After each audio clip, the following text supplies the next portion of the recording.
We are very pleased with the partnership that we enjoy with the Food and Agricultural Organization. It's a cooperation that I think will continue to grow and strengthen because of a number of developments. The principal one being that there's been migration has become a mega trend in the world today. It's part of the globalization process. It's probably the missing piece in the mosaic.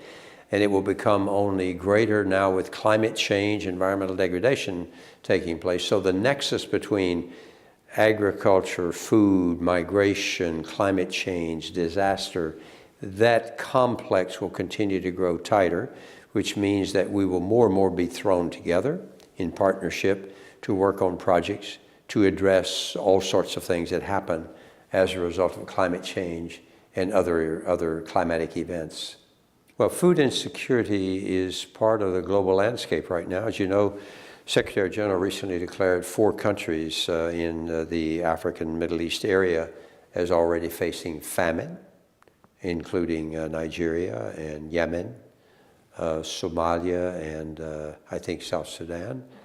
This is going to continue because of climate change.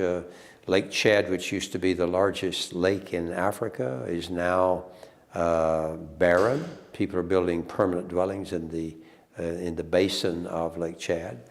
So more and more people will therefore take flight, seeking food, seeking work.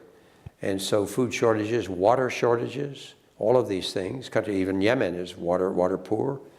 So we're going to have to work closer together with FAO to try to help people get life started again. Because what happens is food production goes down because of drought. Therefore, inflation goes up, food inflation, the cost of food, and the scarcity of food. People lose their land, they have to recycle. And most of those who have been forced away from the land will end up in cities, will have to adapt there.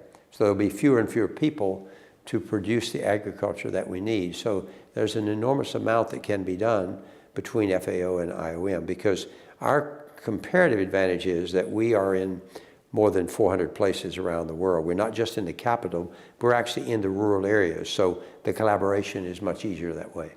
Look, we're very proud that next year, starting in 2018, the Food and Agriculture Organization and the International Organization for Migration, which is now part of the UN, we will be collaborating together as the co-chairs for something called the Global Migration Group. It was a group that was founded in about 2003 by IOM and UNHCR. Today it is a coalition of 22 UN agencies.